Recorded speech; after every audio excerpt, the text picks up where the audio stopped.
Well, good afternoon, everyone. It's good to see you down here again. Lieutenant Governor, as you see, has joined with the negotiations and just had a productive hour.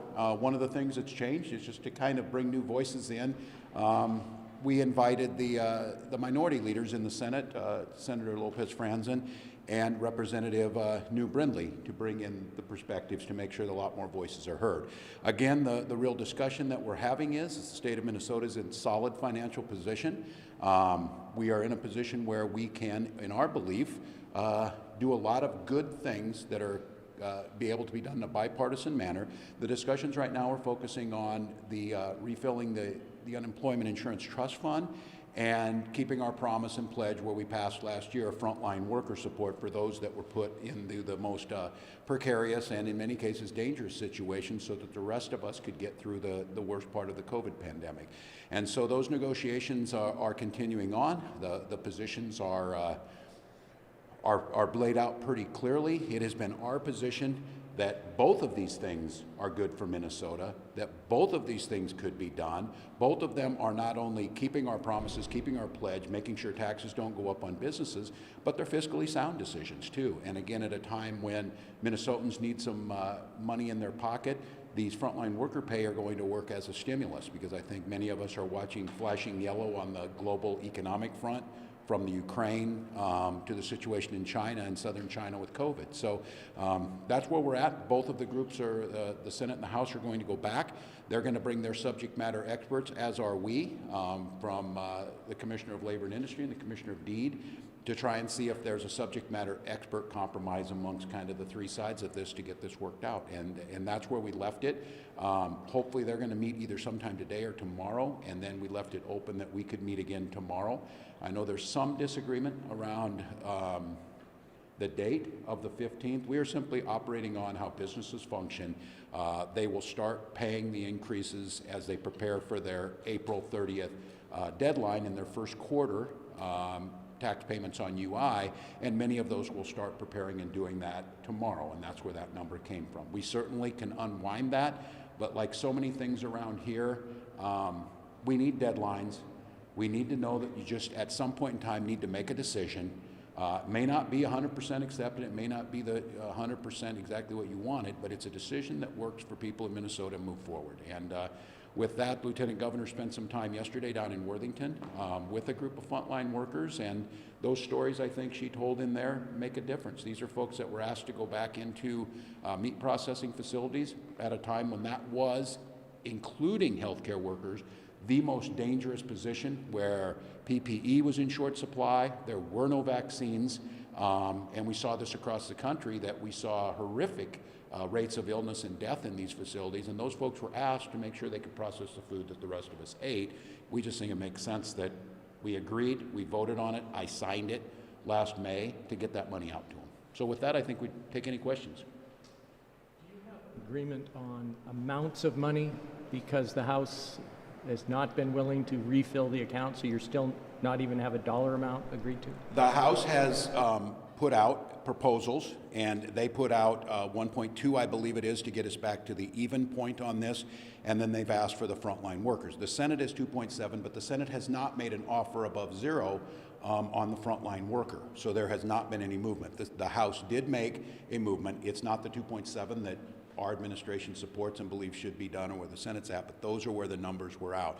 It was my point today that this seems to me that the discussion is between 1.2 billion and 2.7 billion for UI trust fund, and 0 to 1 billion on frontline workers. Find somewhere in between there. Between 250 million and 1 billion? The Senate is now not saying that, so they have moved back down, that they don't see that as an option. I made that point that we should start at that as a given point. That was not conceded.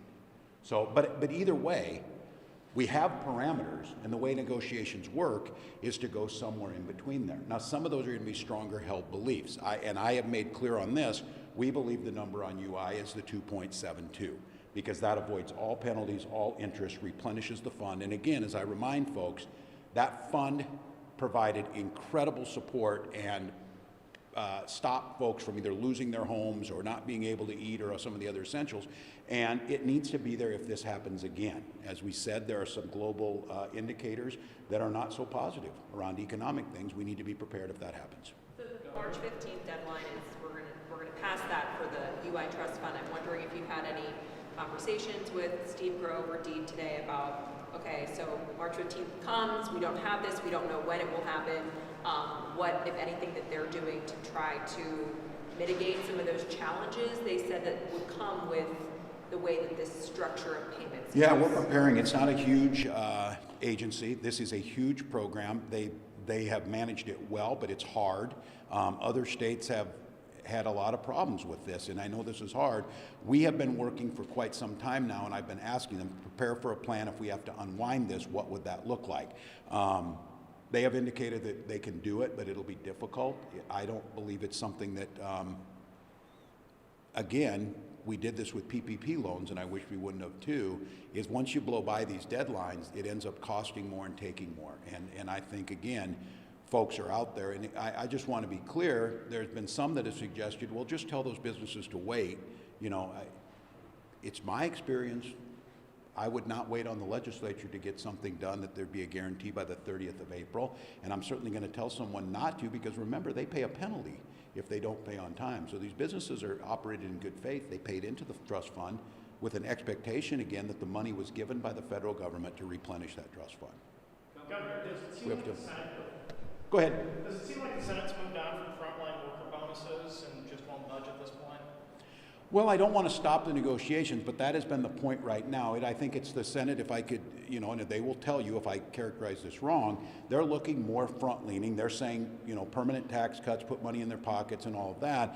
I made the case today that I think we're looking at two different things. We're dealing with this federal money that came to deal with COVID. The frontline worker piece and the UI are COVID-related issues. We can have a broader discussion on the roughly $7 billion that will be left to have a fair, good, healthy political discussion about investments, one-time payments, tax cuts, or whatever. We're making the case, let's deal with the work that's at hand. It feels a little bit like, you know, we're done with COVID, which Senate Republicans have been done with COVID for about 2 years, that they've just moved on.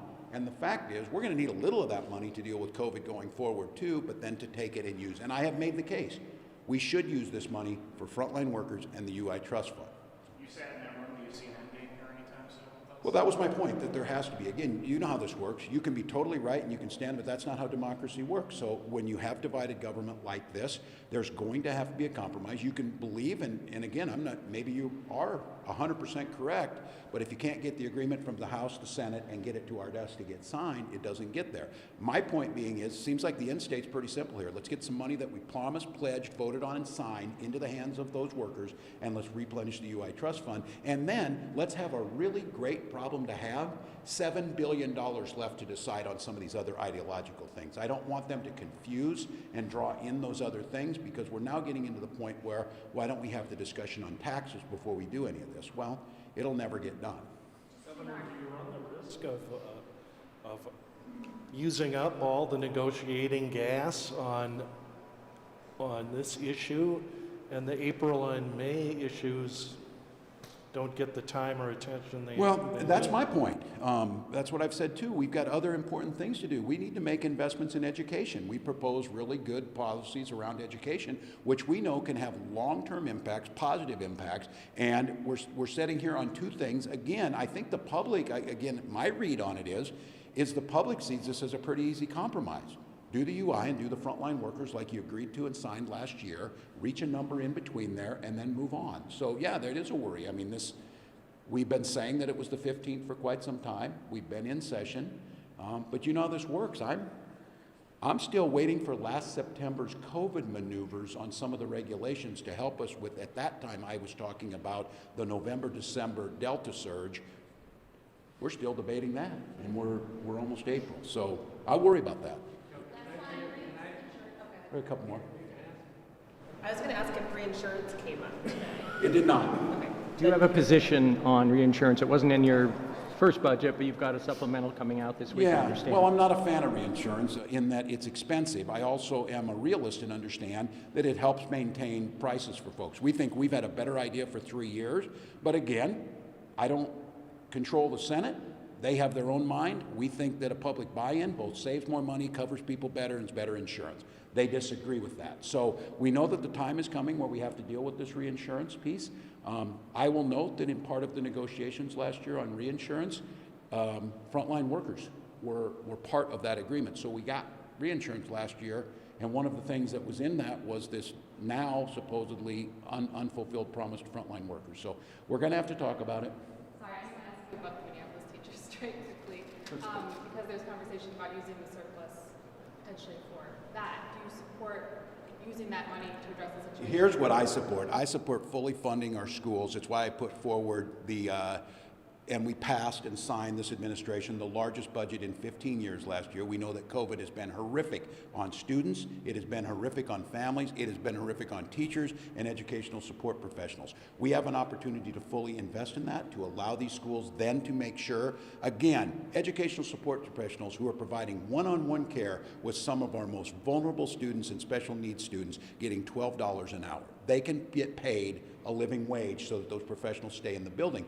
This budget that we have right now would allow them to do that, which I do believe would take the pressure off folks who are aligned in their commitment to doing the best for our students, the best for our families, and having the best professionals. So yes, we think it's the right way to go.